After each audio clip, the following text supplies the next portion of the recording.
कृष्ण देवता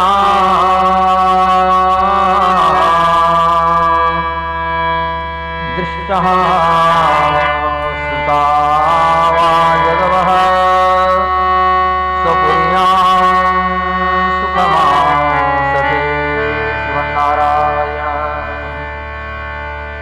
श्रीहपति सर्वेश्वर श्वेतर समस्त वस्तु विलक्षण अखिल हे प्रतनी दया कुपार दया पारावार दया उदधि भगवान श्रीमन्नारायण की महती कृपा से इस परम पवित्र स्थल पर यज्ञ परिसर में आप समवेत हैं। आपकी उपस्थिति भगवान की कृपा की अनुभूति करा रही है।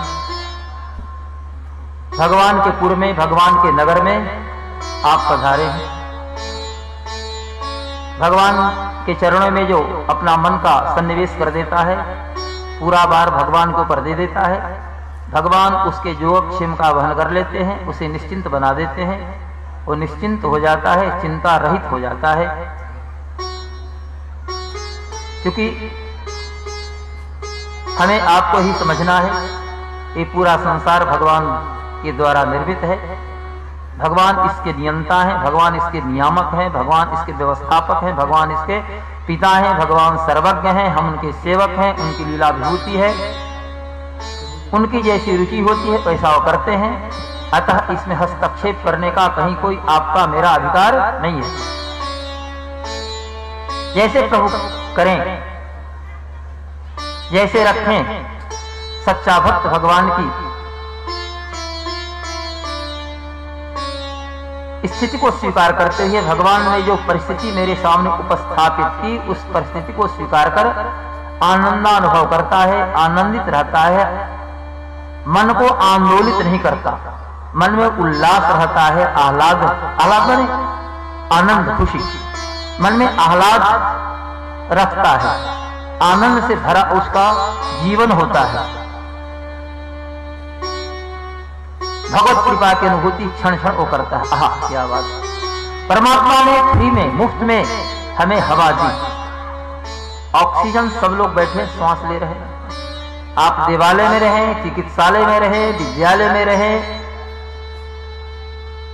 भोजनालय में रहे, शौचालय में रहे, कहीं भी रहे, आपको परमात्मा की व्यवस्था से जुड़े रहना है। भगवान ने आपको जीवन की जो व्यवस्था बनाई, जीने की कला सिखाई, जीवन के लिए हवा आवश्यक है। अतः हवा सब जगह उन्होंने फैला रखी है। कहीं भी आप जाएं, हवा आपको मिलेगी, श्वास ग्रहण करेंगे और जीवन यात्रा को सुचारू ढंग से चलाते रहेंगे। पानी आपको मिल जाता है, कोई पैसे नहीं देने पड़ते। ये जो प्रकाश है इसके लिए पैसे लग जाते हैं। वो विद्युत जनक जनरेटर से प्रकाश मिले या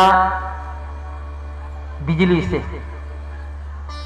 लेकिन भगवान ने जो दिन में प्रकाश दिया, रात्रि में जो चंद्रमा का प्रकाश हमें आपको मिलता है, उसके बदले हम आप परमात्मा को क्या देते हैं? सोचिए, यदि कीमत चुकाना भी चाहें, क्या हम लोग कीमत चुका सकते? जमीन के लिए कुछ लोग विवाद करते, ये मेरी भूमि, मेरी जमीन, मेरा मकान, दुकान, कुछ नहीं आपका, आपका है और न मेरा है। ये सारी भूमि भगवान की है। पानी पर अधिकार भगवान का है। क्या विचित्रता है, क्या वैशिष्ट है, क्या भगवान ने व्यवस्था बना रखी है। पानी के ऊपर एक पृथ्वी है, नीचे पानी, ऊपर पृथ्वी। आपको आवश्यकता होती है मशीन से, जैसे हो आप पानी निकालते हैं, समरसेबल हो या और बोरिंग कराते हैं, कल के लिए पाइप धंसाते हैं। ये जल परमात्मा